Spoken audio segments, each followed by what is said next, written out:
So आपण पाहिलं की कृष्ण हे केवळ आम्हाला वाटतं भगवंत नाही आहेत. शास्त्राच्या व्याख्येमध्ये मॅच होतात. शास्त्रात कृष्ण भगवंत आहेत आणि भगवंताची व्याख्या आहे भगवान, या व्याख्येमध्ये पण कृष्ण परफेक्टली बसतात. आता कृष्ण ज्या व्याख्येमध्ये बसतात तर प्रश्न असा पडतो की कृष्ण तर विष्णूचे अवतार आहेत, मग विष्णू भगवंत असले पाहिजेत. तर थोडक्यामध्ये आपण आता कृष्ण आणि विष्णू ह्याच्यामध्ये काय फरक आहे हे जाणून घ्यायचा प्रयत्न करूया. तर समजा तुम्ही अमिताभ बच्चनला पाहिलं कुठल्या पिक्चरमध्ये, एखाद्या समजा डॉन पिक्चरमध्ये अमिताभ बच्चनला पाहिलं, ठीक आहे. डॉन का पकडणं आसानी नाही, नामुमकिन आहे, असं ते डायलॉग आहे, ठीक आहे. तो डॉन म्हणून काम करतोय. तोच अमिताभ बच्चन एखाद्या पिक्चरमध्ये एखादा सुंदर प्रियकर म्हणून काम करतोय. तोच अमिताभ बच्चन एखाद्या पिक्चरमध्ये शहनशाह म्हणून काम करतोय. तोच अमिताभ बच्चन एखाद्या म्हातारपणाच्या पिक्चरमध्ये वडील म्हणून काम करतोय. आणि तोच अमिताभ बच्चन आपल्या घरी पण राहतोय. सो अमिताभ बच्चन व्यक्ती एकच आहे, पण त्यानं एका विशिष्ट कारणासाठी विशिष्ट भूमिका स्वीकारली आहे. पण जरी भूमिका वेगळ्या असल्या, कधी शहनशाहची भूमिका केली आहे, कधी डॉनची भूमिका केली आहे, कधी वडिलांची भूमिका केली आहे, कधी प्रियकराची भूमिका केली आहे, कधी विनोदी भूमिका केली आहे.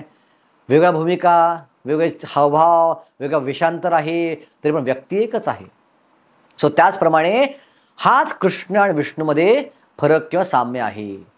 जे भगवंत आपल्या घरामध्ये आनंद घेत आहेत, बासरी वाजवत आहेत, गोपींबरोबर खेळत आहेत, मित्रांबरोबर खेळत आहेत, भरपूर खात आहेत, मस्ती करत आहेत, खोड्या करत आहेत, असे आनंद घेणारे भगवंत म्हणजे कोण आहेत? कृष्ण. सो कुठला यातला अमिताभ बच्चन खरा आहे? सगळे अमिताभ बच्चनच आहेत, पण जो घरी बसला अमिताभ बच्चन, आपल्या घरी आनंद घेतो, खरा अमिताभ बच्चन आहे. आणि त्या अमिताभ बच्चननं वेगवेगळ्या भूमिका स्वीकारल्या आहेत. आता तेच कृष्ण विशिष्ट भूमिका स्वीकारण्यासाठी या जगामध्ये येतात, या जगाचं पालन करण्याचं दायित्व घेतात.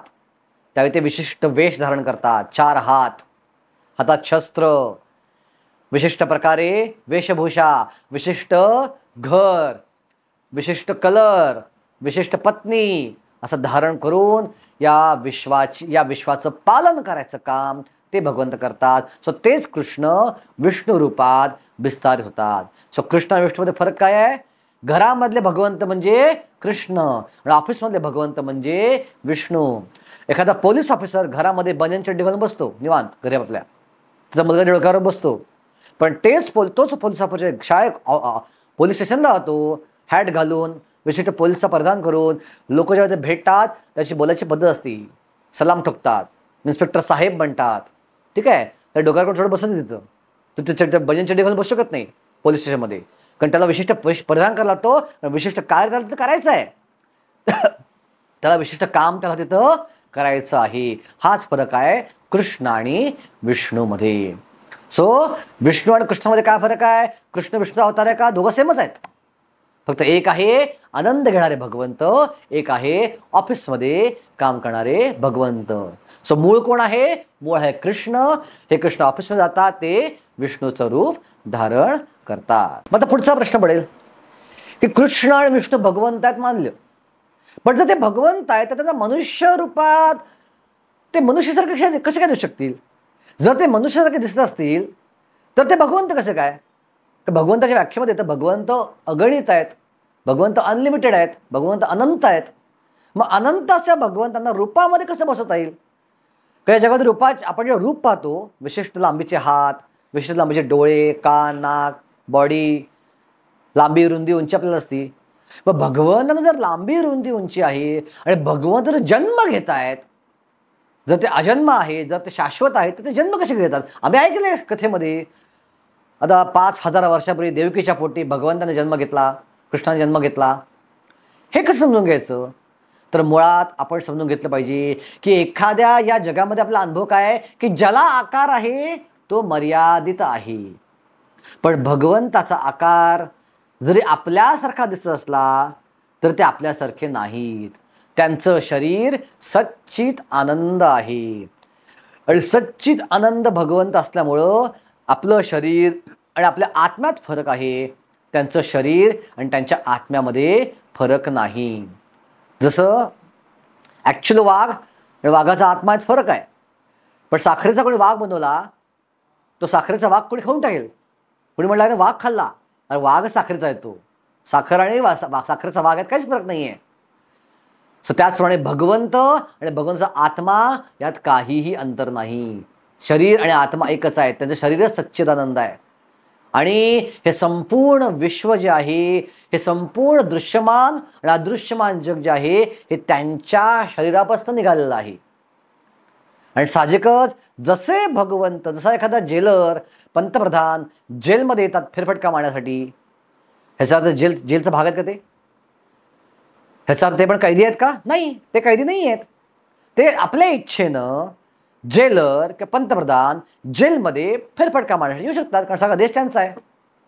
सो भगवंताचा जन्म होतो म्हणजे त्यांना आई वडील आहेत असं नाही आहे. भगवंत स्वेच्छेनं, आपल्या इच्छेनं आपल्यापासून आलेल्या जगामध्ये प्रवेश करतात, काही विशिष्ट कार्य करण्यासाठी, पाहणी करण्यासाठी, विशिष्ट कार्य करण्यासाठी भगवंत जन्म घेतात. आपला जन्म कर्मानुसार होतो, भगवंत स्वेच्छेनं जन्म घेतात. हा फरक आहे भगवंताचा जन्म आणि आपल्या जन्मामध्ये. सो भगवंत शाश्वत आहेत, ते निवडतात. हे देवकी आणि वसुदेव माझे आई वडील असतील, ते वसुदेवाच्या पहिला हृदयामध्ये येतात, वसुदेवाच्या हृदयातनं देवकीच्या हृदयामध्ये प्रवेश करतात, आणि देवकीच्या हृदयातून देवकीच्या गर्भात प्रवेश करतात, आणि देवकीच्या गर्भातनं ते चतुर्भुज रूपात बाहेर येतात. हेल्मेट घालून, हार घालून, चड्डी घालून, धोतर घालून, शस्त्र घेऊन. कधी पाहिलं जन्म झाला असं कोणाचा?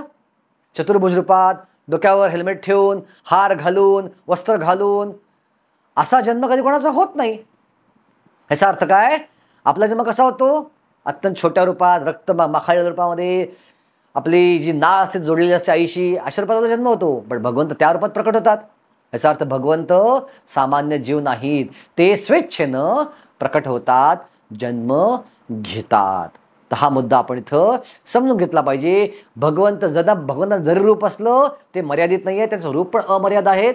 जर आपण मानलं की भगवंताचं रूपच नाही आहे, याचा अर्थ काय? भगवंतामध्ये काहीतरी कमतरता आहे. आपल्याला सुंदर रूप आहे, पण ज्यांच्यापासून आपण आलो, ज्यांनी सुंदर विश्व बनवलं, ज्यांच्याकडे सर्वोच्च बुद्धिमत्ता आहे, त्यांना मात्र रूप नाही आहे. हे कसं शक्य आहे? हे लॉजिकमध्ये बसत नाही. म्हणून शास्त्र सांगतात भगवंतांना आकार आहे, तो सच्चिदानंद आहे, पण तो आपल्यासारखा नाही, आपल्यासारखं हाडामासं शरीर त्यांना नाही. आणि म्हणून भगवंत म्हणतात हे माझं रूप समजणं फार अवघड आहे. 9व्या भगवंत म्हणतात की मूढोहम नाभिजानाति लोको माम अजम अव्ययम, की मूर्ख लोक मला समजू शकत नाहीत. मूर्ख लोक मला समजतात की मी अजन्मा नाही आहे, माझा जन्म होतो पण मी अजन्म आहे, आणि माझं शरीर अव्यय आहे, त्याला व्यय कधी माझ्या शरीराचा होत नाहीत.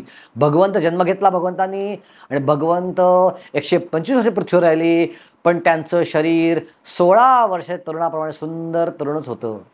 त्यांना कधी पांढरे केस आले नाहीत, त्यांना ते कधी म्हातारे झाले नाहीत. हा फरक आहे आपल्यामध्ये आणि भगवंतामध्ये.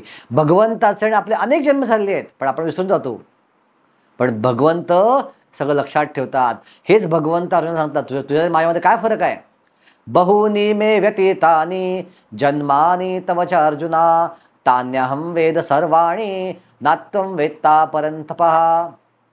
की तुझे आणि माझे अनेक जन्म झाले अर्जुना, फक्त फरक काय तुझ्या माझ्यामध्ये? तू ते विसरलायस, पण माझ्या मात्र ते सगळं लक्षात आहे.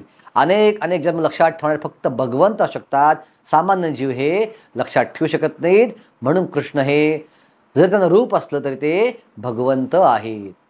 आता पुढचा प्रश्न असा येईल, लोक म्हणतात की अरे आपल्याला मनुष्यासारखं रूप आहे म्हणून आपण भगवंताला मनुष्य रूपात पाहतो. नाही, असं नाही आहे. आई वडिलांना रूप आहे, आई वडिलांपासून आपण येतोय म्हणून आपलं रूप कसं आहे? आई वडिलांसारखं आहे. बघा, आपल्यामध्ये थोडे आई वडिलांचे गुण असतात. आपला चेहरा वडिलांसारखा आईसारखा दिसतो का? कारण त्या आई वडिलांपासून आपण आलो आहोत. सो त्याचप्रमाणे मनुष्य हा भगवंतापासून आलेला आहे, म्हणून शास्त्र सांगतात की मनुष्याचं रूप भगवंतासारखं आहे. भगवंतांना मनुष्यासारखं रूप नाही आहे. भगवंताने त्यांच्यासारखी निर्मिती आपल्यासारखं रूप दिलेलं आहे, जेणेकरून त्यांच्याशी आपण त्याच रूपामध्ये प्रेमाचं आदान प्रदान, प्रेमाचा संबंध ठेवू शकतो. आता सर्वात महत्त्वाचा प्रश्न, तुम्ही सांगता कृष्ण परमेश्वर आहेत, पण आम्ही अनेक देवी देवतांची पूजा करतोय, गणपतीची पूजा करतोय, दुर्गाची पूजा करतोय, सरस्वतीची पूजा करतोय, चंद्राची पूजा करतोय, सूर्याची पूजा करतोय, शंकराची पूजा करतोय. अनेक अनेक देवता आपल्या हिंदू धर्मामध्ये. त्या कोण आहेत? त्या भगवंत आहेत का? आणि दुर्दैवानं हिंदू धर्मात अशी कन्सेप्शन आहे, अशी कल्पना आहे की सगळ्या देवी देवता एकच आहेत. दुर्गा दुर्गा म्हणा काय, शंकर शंकर म्हणा काय, आणि कृष्ण कृष्ण म्हणा काय, एकच. कृष्णाची पूजा केली काय, दुर्गाची पूजा केली काय, सरस्वती पूजा केली काय, गणपतीची पूजा केली काय, एकच नाही. हा मुद्दा आपण समजून घ्यायचा प्रयत्न करूया. सो जसं एक मंत्रिमंडळ आहे आणि त्या मंत्रिमंडळाचा प्रमुख आहे पंतप्रधान. पण पंतप्रधान सरकारचा प्रमुख आहे, पण इतर अनेक मंत्री आहेत. संरक्षण खातं आहे, अर्थमंत्री आहेत, रेल्वे मंत्री आहेत, पाणी मंत्री आहेत, त्यानंतर वेगवेगळे इतर मंत्री आहेत. सो त्याच संरक्षण मंत्री आहेत. पण या सगळ्याचा प्रमुख कोण आहे? पंतप्रधान. हे वेगळे खाती पंतप्रधान त्यांना दिलेली आहेत, त्या खात्याचा कारभार ते सांभाळतात. पण ते काम कोणाच्या डायरेक्शन खाली करतायत, आधिपत्याखाली करतायत? भगवंताच्या आधिपत्याखाली, भगवंताच्या नियंत्रणाखाली ते काम करतायत. सो परमेश्वर एकच आहे, कृष्ण. बाकी सगळे ईश्वर आहेत आणि ईश्वर भगवंताच्या आधिपत्याखाली, भगवंताच्या आज्ञेनुसार या विश्वातला विविध विभाग सांभाळतायत. त्यांना म्हणतात देवता. सो देवता कोण आहेत? भगवंताच्या आधिपत्याखाली काम करणारे मंत्री. उदाहरणार्थ संरक्षण मंत्री कोण आहे विश्वाचा? कार्तिकेय. त्याकडे काम दिले, या स्वर्गीय देवतांमध्ये संरक्षणाचं काम तू करायचंस. इंजिनियर कोण आहे? कन्स्ट्रक्शन डिपार्टमेंट कोणाकडे आहे? ब्रह्मदेवाकडं. या विश्वाचं कन्स्ट्रक्शन करायचं काम कोणाकडे दिलंय? ब्रह्मदेवाकडं. डिस्ट्रक्शन डिपार्टमेंट कोणाकडे आहे? संहार करायचं काम कोणाकडे आहे? शिवजींकडं. वेळ आल्यावरती विश्व नष्ट करून टाकायचं हे काम दिले शिवजींकडं. त्यानंतर शिक्षा द्यायचं काम कोणाकडे दिलंय? फटके द्यायचं. जेलरचं काम कोणाकडे आहे? जेलर दुर्गा देवी. दुर्ग म्हणजे किल्ला, दुर्गा म्हणजे किल्लेदार. सो जेलचे किल्लेदार कोण आहे? दुर्गा देवी. ज्ञान द्यायचं काम, एज्युकेशन डिपार्टमेंट कोणाकडे आहे? सरस्वती देवीकडं. लोकांना बुद्धी दे, लोकांना ज्ञान दे. त्यानंतर ट्रेनिंग अँड प्लेसमेंट, लोकांना ट्रेन करायचं त्यांच्या कर्मानुसार आणि वेगवेगळ्या ठिकाणी ठेवणं, स्वर्गात का नरकात, हे काम कोण करतं? यमराज. Light department Suryadev. ठीक आहे. त्यानंतर व्हेजिटेशन डिपार्टमेंट, शेती डिपार्टमेंट चंद्राचा प्रकाश पडल्यावर आपल्या भाज्यामध्ये रस येतो. असे अनेक अनेक अनेक खाती. पाऊस, रेन डिपार्टमेंट इंद्रदेवाकडे आहे. हे सगळे वेगवेगळे मंत्री आहेत. हे सगळे भगवंताचे भक्त आहेत आणि भगवंताच्या आधिपत्याखाली, हे भगवंताच्या मार्गदर्शनानुसार, भगवंताच्या आज्ञेनुसार भगवंताने दिलेल्या सेवेचं नियोजन करतायत, त्यांनी दिलेले काम करत आहेत. हा फरक आहे देवतांमध्ये आणि भगवंतांमध्ये. आता प्रश्न असा पडेल की मग देवता कोण होऊ शकतं? देवता नक्की कोण आहेत? किती देवता आहेत? 33 कोटी देवता आहेत. 33 करोड देवता आहेत. कारण का तेवढी डिपार्टमेंट्स आहेत या जगामध्ये. साधा एक छोटी शाळा चालवायची मला केवढे डिपार्टमेंट्स असतात? मुख्याध्यापक आहेत, शिपाई आहेत, शिक्षक आहेत, विद्यार्थी आहेत, पाणी सांभाळणारं वेगळं डिपार्टमेंट आहे, मुलं प्रार्थना म्हणणारी मुलं वेगळी आहेत, वेगळे डिपार्टमेंट शाळेमध्ये पण आहेत.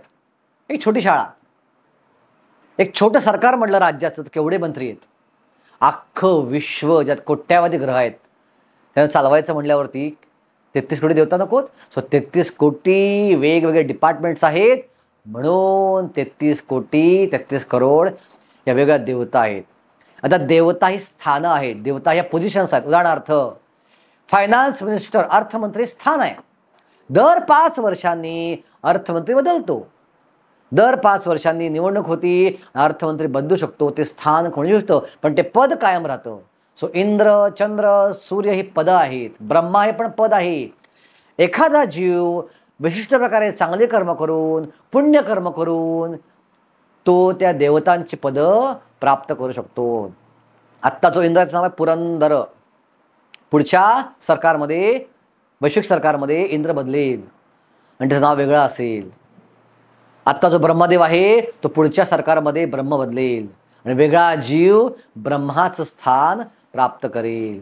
सो देवता ही स्थानं आहेत. देवता या व्यक्ती नाही आहेत. एखादी व्यक्ती पृथ्वीवरची पुण्यकर्म करून देवता बनवू शकते, पण त्यांचं कार्यकाळ संपल्यावरती ते पद त्यांना सोडावं लागतं, त्यांना परत पृथ्वीवरती येऊन जन्म घ्यावा लागतो आणि परत पुण्यकर्म करायला लागतात. उदाहरणार्थ शास्त्रात सांगितलंय की जो 100 जन्म वर्णाश्रमाचं परफेक्टली परिपूर्णपणे पालन करतो त्याला भगवंत ब्रह्मदेवाचं स्थान देतात. आणि तो कार्यकाळ पूर्ण झाल्यावरती तो जीव परत खाली पडतो. आणि म्हणून शास्त्रामध्ये श्लोक येतो गीतेमध्ये, आ ब्रह्मभुवना लोका पुनरावर्तीन अर्जुना. ब्रह्मदेवाच्या ग्रहापासून या जगातल्या कुठल्याही ग्रहावरचा व्यक्ती त्याला परत पृथ्वीवर जन्म घ्यावा लागतो. पुनरावर्तीन अर्जुना माम उपत्तित्तु कौंतेय पुनर्जन्म न विद्यते. पण जो कोणी माझी भक्ती करेल त्याला परत जन्म घ्यावा लागत नाही, कारण भगवंत शाश्वत आहेत. भगवंत हे पद नाहीत, भगवंत पहिल्यापासून भगवंतच आहेत. त्यांचा ग्रह, त्यांचं आध्यात्मिक धाम हे शाश्वत आहेत. आणि जो भगवंताची भक्ती करतो तो भगवंताच्या धामात, आध्यात्मिक धामात शाश्वतरित्या प्रवेश करतो. हे सांगितले भगवद्गीतेमध्ये की माम उपत्तित्तु कौंतेय पुनर्जन्म न विद्यते. त्याला दुःखमय जगामध्ये परत प्रवेश करावा लागत नाही. सो देवतांची भक्ती आणि भगवंताची भक्तीमध्ये काय फरक आहे? सो देवतांची भक्ती जी आहे ती देवतांची भक्ती केल्यावर फार त्याला भौतिक इच्छा पूर्ण होतील. देवता आपल्याला मुक्ती देऊ शकत नाही, देवता आपल्याला शाश्वत जागी घेऊन जाऊ शकत नाही. देवता फार त्यांच्या ग्रहापर्यंत घेऊन जाऊ शकतील. सो साधारणपणे लोक देवतांची भक्ती का करतात? भौतिक इच्छा पूर्ण करण्यासाठी. चांगली बायको पाहिजे, चांगला नवरा पाहिजे, संपत्ती पाहिजे, नोकरी पाहिजे, अशा ज्या भौतिक इच्छा आपल्या असतात त्या पूर्ण करण्यासाठी देवतांची भक्ती केली जाते. सो देवतांची तुलना दुकानदाराप्रमाणे केली आहे आणि भगवंताची तुलना वडिलांप्रमाणे केली आहे. दुकानदाराकडे आपण पैसे टाकले तर जे मागू ते दुकानदाराला देतो. उदाहरणार्थ 10 वर्षाचा मुलगा दुकानात गेला आणि 100ची नोट टाकली आणि सांगितलं मला सिगरेटचं पाकिट द्या. दुकानदार विचार करणार नाही की तो मुलगा 10 वर्षाचा आहे. दुकानदार सिगरेटचं पाकिट देऊन टाकेल त्याला, मला पैसे मिळाले तुझं पाकिट घे. सो देवता म्हणतात माझी तू विशिष्ट प्रकारे पूजा केलीस, भक्ती केलीस, तुला जे पाहिजे ते घेऊन टाक. देवता असा विचार करत नाही त्याचा वापर तो कशासाठी करेल. ब्रह्मदेवाने हिरण्यकशिपूला भरपूर वरदान देऊन टाकली, त्यांना विचार नाही केला काय करेल वापर. ब्रह्मदेवाने रावणाला भरपूर वरदान दिली, शिवजीने अनेक राक्षसांना वरदान दिली आणि त्यांनी त्याचा वापर समाजाचा संहार करण्यासाठी केला. पण त्या देवतांना देणं भाग होतं कारण का देवतांची त्यांनी त्या प्रकारे भक्ती केली होती. पण भगवंत वडिलांप्रमाणे आहेत. वडिलांकडे एखादा मुलगा गेला आणि 100ची नोट दिली आणि म्हटलं सिगरेट पाहिजे, वडील कानाखाली लावतील त्याच्या. सिगरेट पाहिजे तुला, 10 वर्षाचा मुलगा असतो, सिगरेट मागतोस, हे तुझ्यासाठी योग्य त्याचं नाही आहे, मिळणार नाही. पण तोच मुलगा वडिलांकडे गेला, म्हटला 100 रुपये द्या, मला वह्या आणायच्या आहेत. वडील 100 नाही, वडील 500 आणून देतील. घे 500 घे, वह्या पाहिजेत ना, अभ्यास करण्यासाठी घे, चांगला अभ्यास कर, कारण हे तुझ्यासाठी आवश्यक आहे. सो परमेश्वराची भक्ती करणं आणि देवतेची भक्ती करण्यामध्ये हा फरक आहे की परमेश्वराची भक्ती केल्यावर शाश्वत स्थान मिळेल आणि परमेश्वर आपल्याला जे पाहिजे ते देत नाहीत, जे गरजेचं आहे ते देतात. जसं वडील जे गरज आहे ते भरभरून देतात, पण जे प्रत्येक गोष्ट पाहिजे ते वडील आपल्याला देत नाहीत, कारण त्यांना माहिती आहे हे आपल्यासाठी हानिकारक आहे. सो आपल्या परमोच्च स्थान प्राप्त करायचं आहे तर देवतांची भक्ती करून होणार नाही, ती परमेश्वराची भक्ती करूनच प्राप्त होईल. आणि हेच भगवंत म्हणतात की तद्भावत्य अल्पमेधसा. ठीक आहे, जे देवतांची भक्ती करतात ते अल्पमेध असतात, ते कमी बुद्धीचे आहेत. का देवान देवो यजो यांती मद्भक्ता यांती मामिकाम अंतवत्तु फलम तेषाम तद्भावत्य अल्पमेधसाम. देवतांच्या केलेली भक्तीची फळं अल्प आहेत, ते संपणारे आहेत, ते क्षणिक आहेत, ते अंत होणारे आहेत, म्हणून ते अल्पमेध असते, कमी बुद्धीचे आहेत. पण माझी भक्ती केल्यावर मिळणारे फळ आहेत ते शाश्वत आहेत, ते कधीही न संपणारे आहेत, असं भगवान श्रीकृष्ण गीतेमध्ये म्हणतात. दुसरं, ज्या देवता फळं देतात ते देणारे ॲक्च्युली कोण आहेत? भगवंत आहेत. भगवंत म्हणतात 7व्या अध्यायामध्ये, यो यो यम यम तनुम भक्तिम श्रद्धयार्चितुमिच्छति तस्य तस्य अचलम श्रद्धा तामेव विदधाम्यहम. की एखादा व्यक्ती श्रद्धेनं कोणत्या देवतेची पूजा करतो, मी त्याची श्रद्धा वाढवतो. स तया श्रद्धया युक्ता तस्याराधन मीहते लभते च तथा कामान मय्येव विहितान हितान. आणि त्या श्रद्धेत जो त्या देवतेची पूजा करतो त्याची इच्छा पूर्ण होती, पण बॅकग्राऊंडमध्ये त्याची इच्छा मी पूर्ण करतो. जसं एखाद्या संरक्षण खात्यानं एखाद्याची इच्छा पूर्ण केली, पण अल्टिमेटली शिक्का पंतप्रधानांचा असतो. सो भगवंताच्या माध्यमातच इच्छा पूर्ण होती. सो अल्टिमेटली भगवंत इच्छा पूर्ण करतात. सो हा फरक आहे देवतेंची भक्ती आणि भगवंताच्या भक्तीमध्ये. मग तुमच्यामधले काही प्रश्न विचारतील की प्रभूजी, आम्ही काय घरात देवतांची भक्ती करणं बंद करू का? आणि जर देवतांची भक्ती करणं बंद केली तर माझ्या देवता नाराज होतील, कुलदेवतांचा प्रकोप माझ्यावर होईल? नाही, असं अजिबात होणार नाही. हा मुद्दा आपण समजून घेऊया. सगळ्यात पहिला, देवतांचा प्रकोप माझ्यावर होईल का? नाही होणार, कारण सगळ्या देवता भगवंताच्या भक्त आहेत. आपण जर डायरेक्ट फाईल घेऊन पंतप्रधानांकडे गेलो आणि पंतप्रधान शिक्का मारला, तिथे कुठल्या मंत्र्याला आक्षेप होईल? नाही, अल्टिमेट शिक्का तेच मारणार आहेत. डायरेक्ट गेला तुम्ही, त्यांनी शिक्का मारला, प्रॉब्लेम काय आहे? देवता मंत्री खुश होतील. सो त्याचप्रमाणे आपण जर भगवंताची डायरेक्ट भक्ती केली तर सगळ्या देवता भगवंताच्या भक्त आहेत, त्या खुश होतील. जसं झाडाच्या मुळाला पाणी घातलं तर पाणी ऑटोमॅटिक फांद्यांपर्यंत, खोडांपर्यंत, पानांपर्यंत, देठांपर्यंत जातं. सेपरेटली पाणी घालायला लागत नाही. किंवा पोटाला अन्न दिलं तर पोटातनं अन्नातली ऊर्जा हातापर्यंत, कानापर्यंत, नाकापर्यंत, डोळ्यापर्यंत सगळं जाती. सेपरेट डोळ्यात भात घालायला लागत नाही, कानात भात घालायला लागत नाही, ऑटोमॅटिक ऊर्जा मिळते. सो भगवंताची भक्ती केली की विश्वातल्या सगळ्या देवता ऑटोमॅटिक खुश होतात. भगवंत सगळ्याचे मूळ आहेत. सो कोणीही असा विचार करायची गरज नाही की मी फक्त भगवान श्रीकृष्णाची भक्ती केली तर देवता नाराज होतील. देवता नाराज होणार नाही. आता सगळ्यात शेवटचा प्रश्न बघूया आपण की अनेक देवता आणि भगवंतामध्ये फरक. की लोक प्रश्न विचारतील की देवतांचा आदर करायचा का नाही? एक कृष्ण भक्त किंवा भगवतीचा अभ्यासक देवतांशी कसं वागतो? एखादा कृष्ण भक्त हा मुंगीचाही आदर करतो तर देवतेचा आदर का नाही करणार? देवतेची पूजा का नाही करणार? फक्त ती पूजा करतानाची मानसिकता बदलली पाहिजे. एका मुंगीचा आपण आदर केला पाहिजे, तर भगवंताचे भक्त आहेत देवता, त्यांचा आदर का नाही केला पाहिजे? सगळ्या देवतांचा आदर केला पाहिजे. कोणत्याही देवतेचा अपमान आपण करता कामा नाही. शंकरा देवाला शंकराला नमस्कार करायला काहीच प्रॉब्लेम नाही आहे. गणपती देवळाचा गणपती नमस्कार काहीच प्रॉब्लेम नाही आहे. घरामध्ये गणपतीची पूजा करायला पण प्रॉब्लेम काही नाही आहे. फक्त हे करताना बॅकग्राऊंडमध्ये आपल्याला डोक्यात पाहिजे की गणपती परमेश्वर नाही आहे, शंकर परमेश्वर नाही आहे, इतर देवता परमेश्वर नाही आहेत, त्या परमेश्वराचे भक्त आहेत, त्या परमेश्वराचे ते परमेश्वराचे सेवक आहेत. हा भाव ठेवून आपण परमेश्वराच्या सेवकांची स्तुती करू शकतो, त्यांचा आदर करू शकतो, नमस्कार आपण करू शकतो. या भावनेनं कुठलाही वैष्णव हा भगवंताच्या भक्तांची स्तुती आणि आदर करतो. तर अशा प्रकारे आपण या सत्रामध्ये पाहिलं की अनेक देवता आणि भगवंतामध्ये फरक काय आहेत. भगवंत कोण आहेत? भगवंत कृष्ण आहेत. अनेक धर्म का आहेत? अनेक धर्माचे एकच भगवंत आहेत कृष्ण, फक्त वेगवेगळ्या प्रकारे वेगवेगळ्या लोकांच्या लेवलनुसार धर्म त्यांना सांगितला गेला आहे, भगवंताविषयी माहिती दिली गेलेली आहे. पण भगवद्गीता जी आहे ही PhD लेवलचे पुस्तक आहे आणि त्यामध्ये सर्वोच्च ज्ञान हुशार लोकांसाठी दिलं गेलेलं आहे. देवता आणि भगवंतामध्ये फरक काय आहे? देवता हे भगवंताचे भक्त आहेत, देवता हे पद आहे, पण भगवान श्रीकृष्ण हे शाश्वत आहेत, त्याचं धाम शाश्वत आहे, त्यांची भक्ती पण शाश्वत आहे आणि त्यांच्या भक्तीत मिळणारं फळ पण शाश्वत आहे. ते कधी बदलत नाहीत. दर मन्वंतरांचा देवता बदलतात पण भगवंत कधीही बदलत नाहीत. देवता या दुकानदाराप्रमाणे आहेत, भगवंत हे वडिलांप्रमाणे आहेत. देवतांची पूजा करायची का? हो, करू शकतो, पण भगवंताचे भक्त म्हणून. आणि देवताचा अपमान आपण कुठल्याही प्रकारे करता कामा नये.